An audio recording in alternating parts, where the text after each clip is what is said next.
गुरुर्ब्रह्मा गुरुर्विष्णू गुरुर्देव महेश्वरा सद्गुरु साक्षात परब्रह्म तस्मै श्री सद्गुरुवे नमः। जय जय रघुवीर समर्थ। सद्गुरु चरणांना नतमस्तक होऊन सर्वजण सकाळी सकाळी उपासना करून आता निरूपण श्रवण करायला बसले आहेत असं मानून आपण निरूपणास सुरुवात करूया। समर्थ सांगत आहेत की माणसाच्या जीवनामध्ये जर स्त्रीच नसती तर माणसाचं जीवन कसं झालं असतं। बघा, जेव्हा घरामध्ये जेव्हा आपल्याला सुट्टी असते, जेव्हा आपण घरामध्ये पूर्ण दिवस असतो, बघा एक स्त्री असते, घराचं मांगल्यच असते ना, घराचं एवढं आनंदी वातावरण करून टाकते ना की घर मनमोहक होऊन जातं। बघा, आपण जेव्हा सकाळी सकाळी उठतो तेव्हा आपल्या अगोदर आपली पत्नी, आपली मुलगी, आपली आई उठलेली असते आणि सर्व घराची साफसफाई करून बघा घरामध्ये एक नव चैतन्य वातावरण निर्माण करत असते। तरीसुद्धा आपण म्हणतो की मी सर्व काही कमवतो, पैसा पाणी आणतो, तू तर घरातच बसून खाते ना। बघा, पण समर्थांनी सांगितलं आहे की घर सांभाळणं, घराचं पावित्र्य सांभाळणं हे पुरुषाला कधीच जमत नाही, ती स्त्रीच लागते। आणि म्हणून आपण म्हणत असतो माणसाच्या जीवनामध्ये बघा एखादा सक्सेसफुल पुरुष असेल ना तर भाग्यवान स्त्री त्याच्या जीवनामध्ये असेल तर त्याचं नशीब बदलायला रात्रसुद्धा कमी पडते। म्हणजेच काय, एका क्षणात नशीब बदलायची सुरुवात होते। म्हणून प्रत्येक पुरुषाच्या पाठीमागे एक भाग्यवान स्त्रीच असते ना। म्हणून बघा समर्थांनी सांगितलेलं आहे की माणसाच्या जीवनामध्ये बघा हे पती पत्नीचं नातं, नवरा बायकोचं नातं एवढं श्रेष्ठ का आहे। बघा एका धाग्यामध्ये बंधन आपण 7 फेरे मारतो आणि त्या 7 फेऱ्यांमध्ये पूर्ण जीवनाचं बंधन बघा निर्माण होतं। आणि हे बंधन बघा समर्थ सांगत आहेत की मनुष्याचं नातं, नवरा बायकोचं नातं कसं असावं की एका धाग्यामध्ये गुंफलेलं असावं, त्याला कधीही गाळबोट लागू नये, संशय नसावा त्याच्यामध्ये। आणि म्हणून समर्थ सांगतात की जर कुणाच्या बघा नशिबामध्ये जर चांगली स्त्री आली नाही बघा तर त्याचं दुर्भाग्य व्हायला वेळ लागत नाही। बघा त्याचं नशीब उलटायला सुद्धा वेळ लागत नाही, राजाचा रंकही होतो आणि रंकाचा राजाही व्हायला वेळ लागत नाही।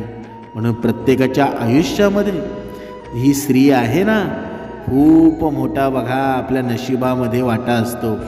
म्हणून आपल्या घरातील स्त्री आहे ना ती आनंदी राहिली पाहिजे आणि सर्व सुखी राहिली पाहिजे, हेच समर्थ सांगत आहेत। शास्त्रामध्ये असा उल्लेखसुद्धा आहे, एखादी भाग्यवान स्त्री असते ना बघा तिच्या पतीचं आयुष्यसुद्धा वाढवू शकतं, एवढी शक्ती तिच्यामध्ये असते। म्हणजेच काय, म्हणजे जर आपली बघा पत्नी असेल, जर ती बघा नामस्मरण करत असेल, परमेश्वराशी एकजूट होऊन उपासना करत असेल तर तिच्या नवऱ्याचं आयुष्यसुद्धा वाढत असतं। पण तीच जर स्त्री अवगुण करत असेल, घरामध्ये भांडण करत असेल, घरामध्ये बघा कोणत्याही गोष्टीमध्ये तिचं मन लागत नसेल, संशयी स्त्री असेल तर त्या घरामध्ये पतीचं आयुष्य, त्या घरातील लोकांचं आयुष्य असताना कमी व्हायला वेळ लागत नाही। कारण का, जिथे वादविवाद असतात तिथे कधीच सुख नसतो। म्हणून आपल्या घरामध्ये स्त्री एवढी महत्त्वाची आहे। म्हणून स्त्री बघा समर्थांनी सांगितलेलं आहे की आपल्या जीवनामध्ये स्त्री जर चांगली भेटली ना, पत्नी चांगली भेटली ना तर तुमचं भाग्य उजलायला वेळ लागत नाही। म्हणून बघा स्त्रियांनी कोणत्या दिवशी बांगड्या भरण्याचं नवऱ्याचं आयुष्य कमी होतं ते आज आपण या निरूपणामध्ये पाहणार आहोत। बघा नकळत स्त्रीच्या कोणत्या अंगाला स्पर्श केल्यानं माणसाचं रातोरात नशीब चमकतं। बघा या 2 प्रश्नांची उत्तरं बघा आपण या निरूपणामध्ये आपण पाहणार आहोत। बघा जेव्हा एकदा भगवान शिव कैलास पर्वतावर बसले होते तेव्हा बघा माता पार्वती भगवान शंकरांकडे गेली आणि म्हणाली, प्रभू जेव्हा मी तुम्हाला भेटायला येत होते ना, तेव्हा माझी नजर वाटेतल्या पृथ्वी लोकावर पडली. तर मी पाहिलं की काही विवाहित महिला आपापसामध्ये चर्चा करत होत्या की स्त्रीच्या एका गोष्टीला स्पर्श केल्यानं माणसाचं नशीब बदलतं, आणि जर एखाद्या स्त्रीनं या अमुक अमुक दिवशी बांगड्या भरल्या तर तिच्या पतीचं आयुष्य कमी होतं. बघा परमेश्वरा, जेव्हापासून मी ही चर्चा ऐकली आहे ना, तेव्हापासून माझं मन अस्वस्थ झालं आहे. म्हणून मी तुम्हाला विनंती करते की कृपया माझ्या या दोन्ही प्रश्नांची उत्तरं देऊन माझे समाधान करा. बघा पार्वती माता हे मनातले प्रश्न भगवान शिवांना विचारते. तेव्हा भगवान शिव म्हणतात, पार्वती ते तुझे दोन्ही प्रश्न सांग, मी तुला संतुष्ट करण्याचा सर्वोत्तपरी प्रयत्न करेन. बघा माता पार्वती म्हणते, प्रभू माझा पहिला प्रश्न आहे की स्त्रीच्या अशा कोणत्या अंगाला तिला न सांगता स्पर्श केल्यानं एखाद्या व्यक्तीचे नशीब रातोरात बदलू शकतं. आणि माझा दुसरा प्रश्न आहे की कोणत्या दिवशी स्त्रीने बांगडी भरल्यानं तिच्या पतीचे वय कमी होतं किंवा त्याचा मृत्यू होतो. बघा भगवान शिव पुढे पार्वतीला म्हणतात, तुझ्या दोन्ही प्रश्नांची उत्तरं आहेत ना, मी एका कथेद्वारे देणार आहे. पण माझी एक अट आहे, तू ही कथा मनापासून ऐक आणि पूर्णपणे ऐकायची आहे. कारण अर्धवट कथा ऐकून अर्धवट ज्ञान मिळतं आणि जे जीवनात कधीच उपयोगी पडत नाही. बघा मग भगवान शिवाचं हे बोलणं ऐकून माता पार्वती म्हणते, ठीक आहे भगवान, मी तुम्हाला वचन देते की मी मनापासून कथा ऐकेन. तुम्ही कथेला सुरुवात करा, प्रारंभ करा. तेव्हा भगवान शिव बघा पार्वतीला म्हणतात, बघा एका नगरामध्ये एक शेठ राहत होता आणि तो खूप समृद्ध होता. त्याच्याकडे सर्व काही होतं. मोठमोठी दुकानं होती, आलिशान घर होतं, पैशाची कमतरता अजिबात नव्हती. शेठला 3 मुलगे होते. तिन्ही मुलांची लग्न झाले होते आणि शेठला 3 सुना होत्या. त्यांचा स्वभावही चांगला होता, गोड होता आणि सासू सासऱ्यांची आणि नवऱ्याची त्या खूप सेवा करायच्या. त्यामुळं घरामध्ये सुख शांतीचं वातावरण होतं. शेठचा मोठा मुलगा उद्धट स्वभावाचा होता.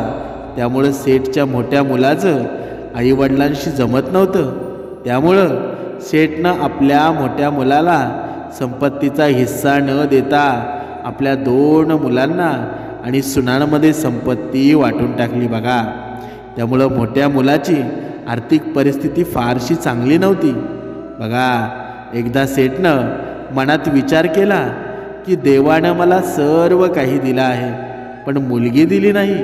मला मुलगी असती ना तर मी माझ्या मनातील सर्व गोष्टी माझ्या मुलीला सांगितल्या असत्या आणि तिच्यावर खूप प्रेम केलं असतं.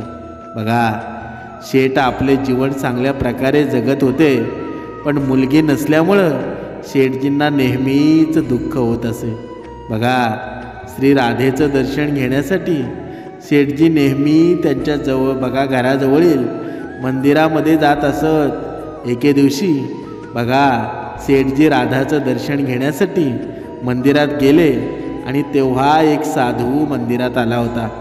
तेव्हा शेठला थोडे उदास पाहून त्या साधूने शेठला विचारलं, तू का उदास आहेस?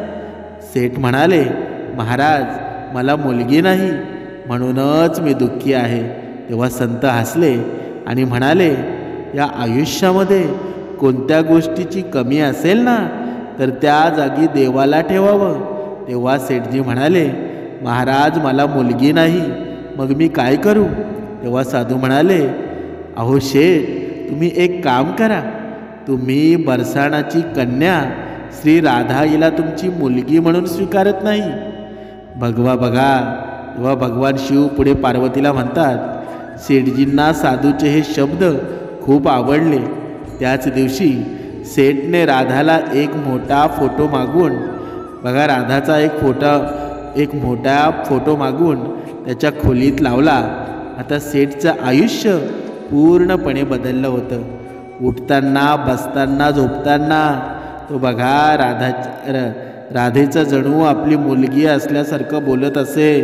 आणि एवढंच नाही तर सेठला आपल्या मुलीला बघा राधाला मनातील सर्व काही सांगून खूप आनंदी व्हायचा. अशा रीतीनं शेठची राधावरची भक्ती एवढी वाढत होती की जेव्हाही ती दुकानात जायचे तेव्हा ते राधा राणीला अन्न अर्पण करून प्रसाद खात असत. आणि संध्याकाळी परत आल्यावर राधाला नमस्कार करून तिच्याशी बोलत असत.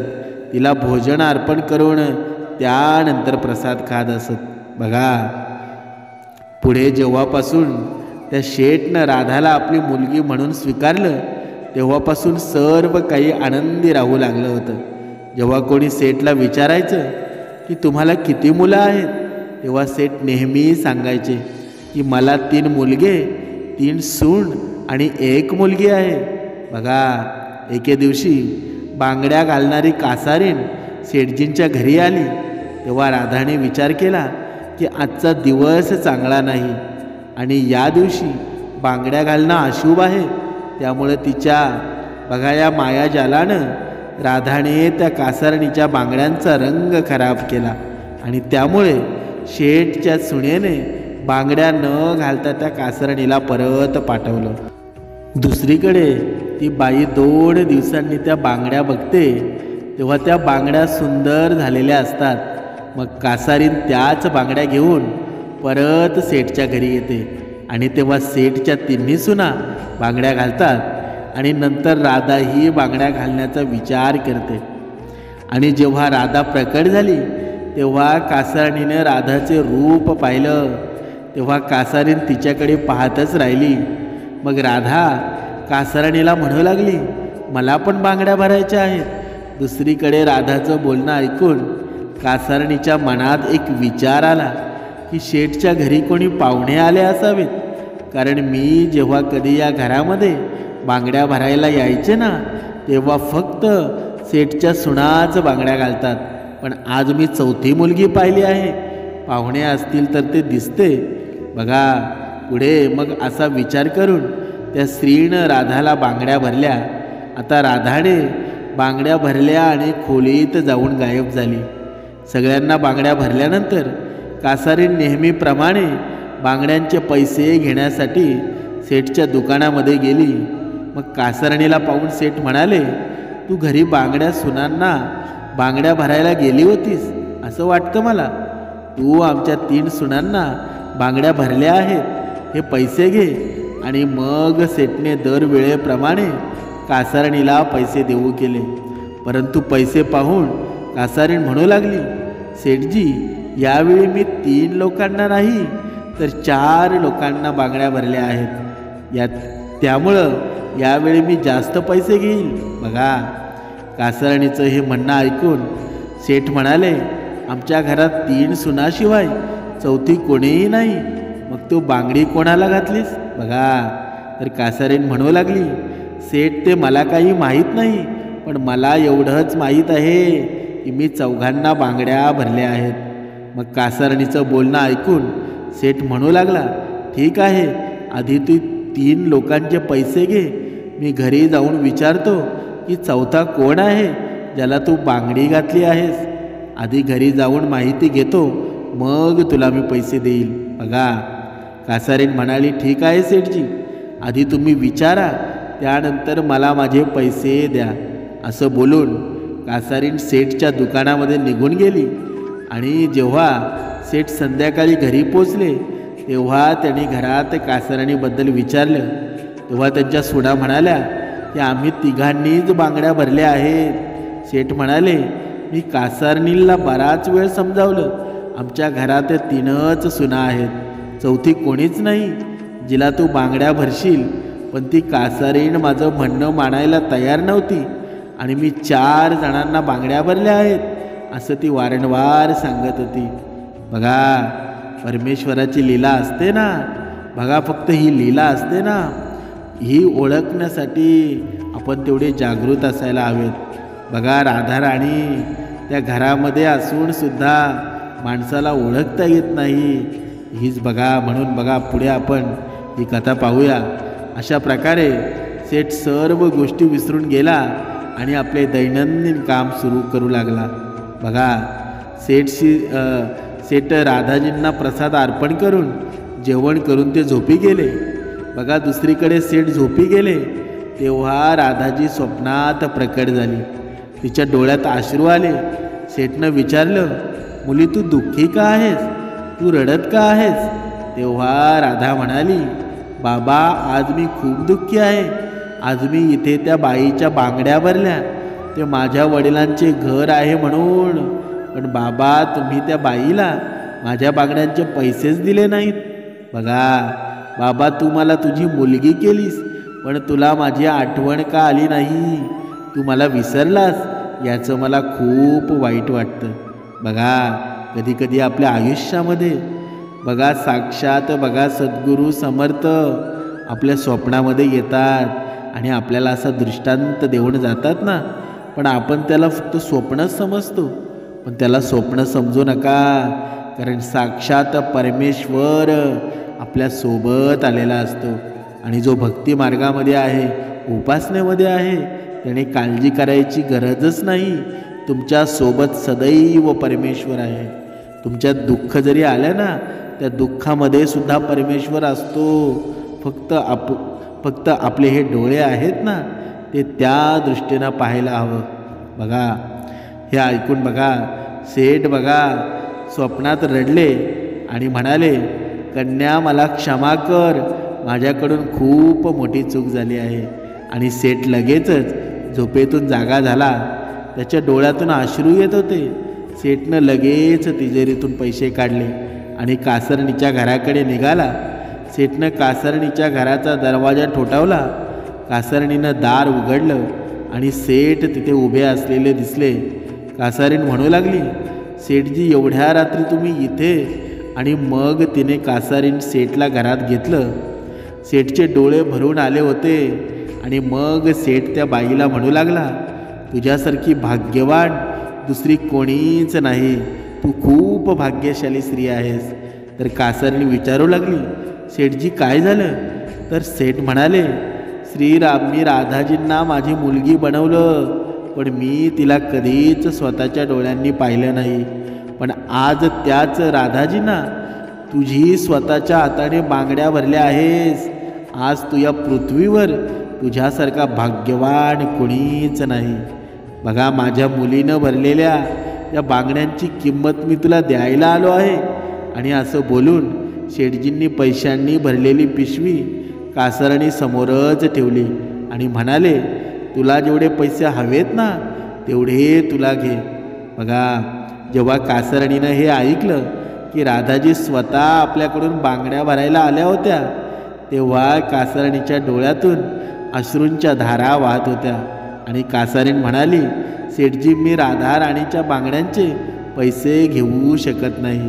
बघा कधी कधी आपल्या आयुष्यामध्ये बघा दुःख निर्माण होतं, तेव्हा बघा भगवंताशी कसं दुःख व्यतीत करायचं, कसं सांगायचं, आपल्या डोळ्यामध्ये अश्रू यायला हवेत.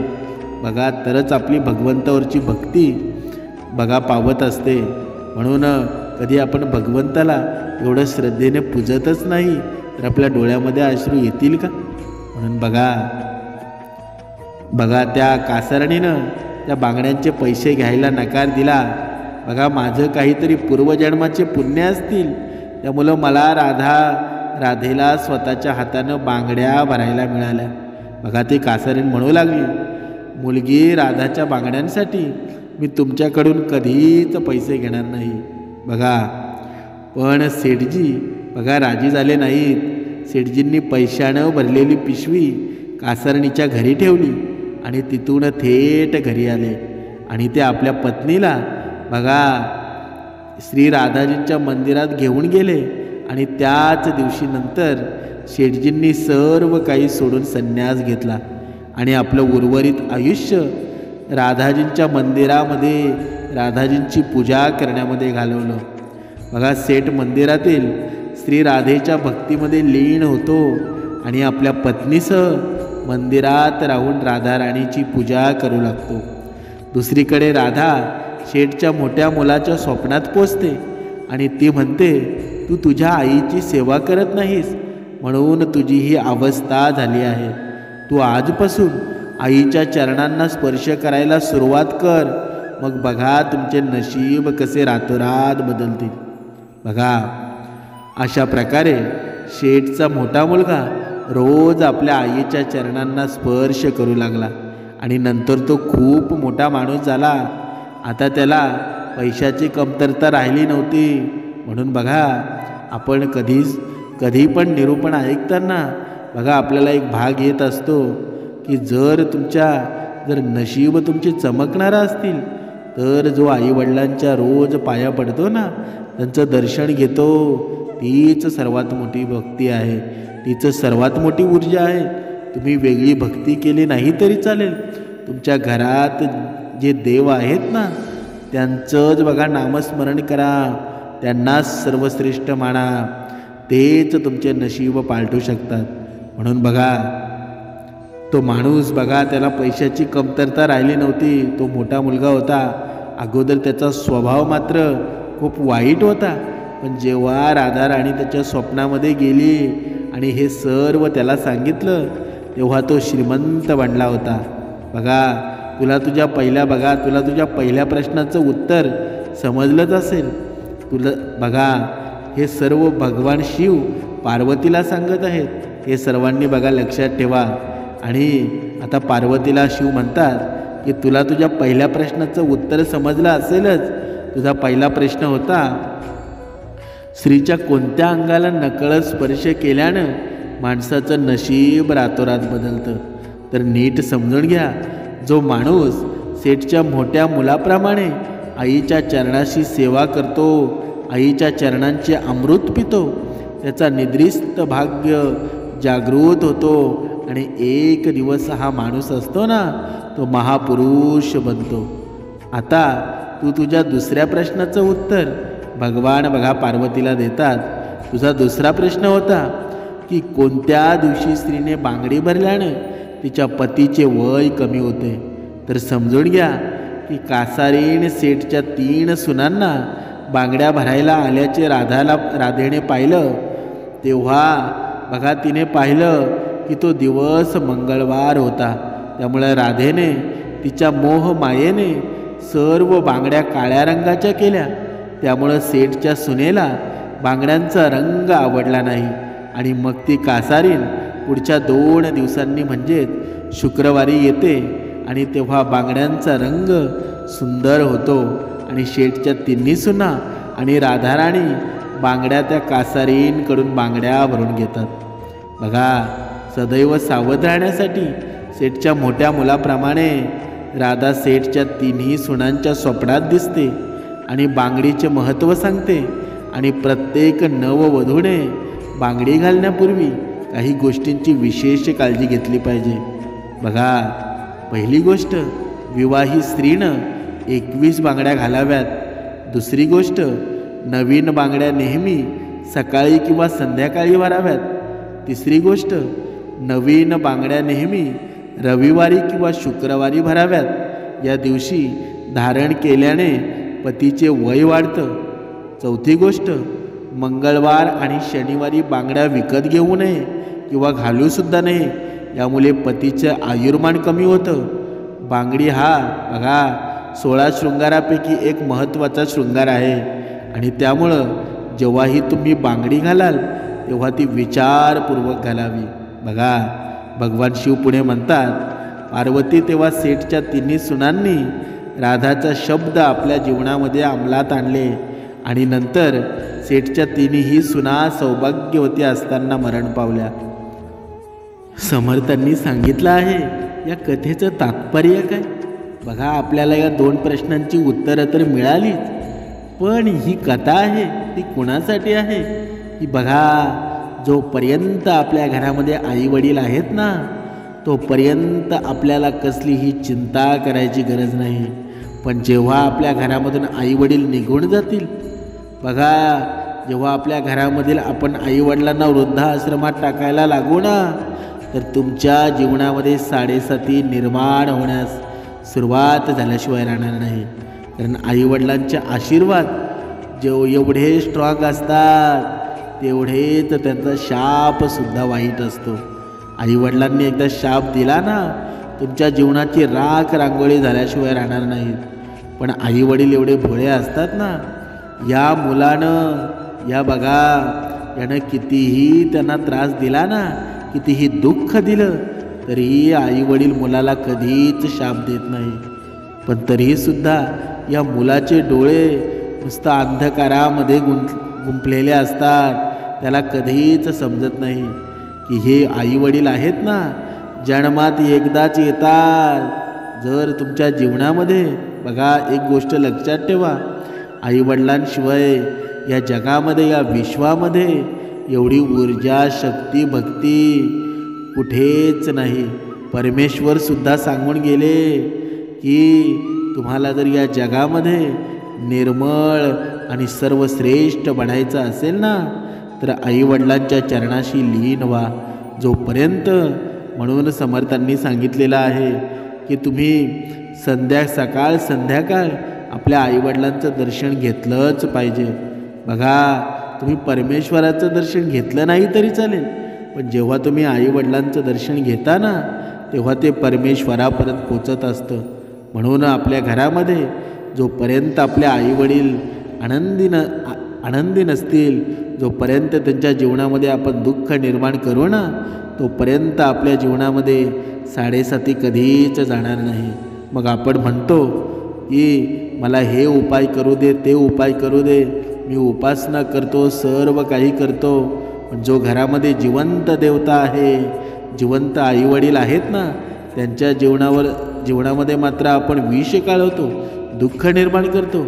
मग त्या फोटोमधल्या देवाला आपण पूजन करून तो पावणार आहे का? कधीच पावणार नाही. म्हणून प्रत्येक भक्ताने निदान जो श्रवण करतोय ना, त्या प्रत्येक भक्ताने, प्रत्येक श्रोत्याने निदान आपल्या आईवडिलांना एवढी इज्जत द्या ना, की समोरचा सुद्धा बोलला पाहिजे की खरेच तुझ्या आईवडील आहेत ना, सुखी आणि समाधानी आहेत. समर्थांनी पुढे सांगितलं आहे, पण या कलियुगातला मुलगा आहे ना, बघा त्याच्या आईवडिलांच्या जीवनामध्ये जेव्हा दुःख निर्माण कोण करत असतो? हा मुलगाच करत असतो ना. जेव्हा त्याचं लग्न होतं, जेव्हा ते पिवळे तांदूळ त्याच्या डोक्यावर पडतात, लग्न होतं, तेव्हा त्याला कुठून एवढी अक्कल येते आणि तो बायकोचा ऐकायला लागतो आणि आईवडिलांना वेगळे काढतो आणि मग हा शहरात राहायला जातो. पण समर्थ सांगत आहेत की तू कितीही शहरात राहायला गेलास तरीही तू तुझ्या घरापासून कधीच दूर जाऊ शकत नाही. आणि जर तुला बघा कुणाला आईवडिलांनी शाप न दिलेला तर चांगलाच, पण जर कुणाला शाप दिला ना, तर तुझे 84 योनी फिरूनसुद्धा त्या शापामधून तू मुक्त कधीच होणार नाही. आईवडिलांचा शाप एवढा भयंकर असतो, तो सर्व योनी फिरत राहील, पण तो शापातून कधीच मुक्त होणार नाही. म्हणून समर्थांनी सांगितलेलं आहे की जर तुमच्या आईवडील घरात असतील ना, तर तेच खरे देवता आहेत, त्यांचीच भक्ती करा. बाकी कुठे तीर्थस्थळं फिरू नका, कोणतं देव करू नका, काही श्रवणसुद्धा करू नका, काही करू नका. त्यांच्या जीवनामध्ये आनंद आणण्याचा प्रयत्न करा. आपल्या घरातील कुटुंब आहे ना, तोच सर्वश्रेष्ठ माना.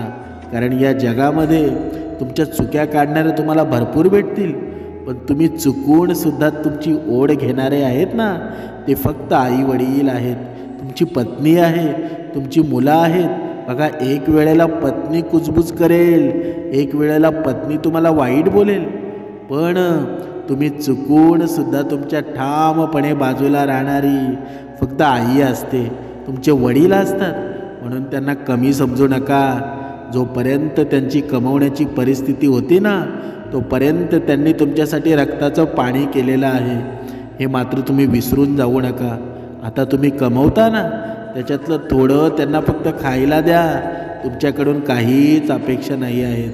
आणि ज्या घरामध्ये आपल्या पत्नीला बघा, आपली पत्नी आपल्या आईवडिलांना जर उलट सुलट बोलत असेल ना, तर तिचा काहीही अधिकार नाही. त्या घरामध्ये सुख समृद्धी येईल, श्रीमंती येईल, पण त्या श्रीमंतीमध्ये समाधान कधीच येणार नाही.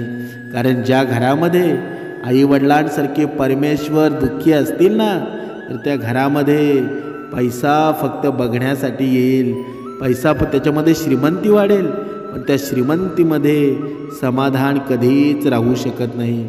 म्हणून आपल्या घरामध्ये आईवडील आहेत ना, त्यांचा योग्य सांभाळ करा. देव तुमचा सांभाळ करील. देवापुढे मागण्याची वेळ येणार नाही, कारण देव न मागता तुम्हाला सर्व काही देऊन जाईल. जय जय रघुवीर समर्थ.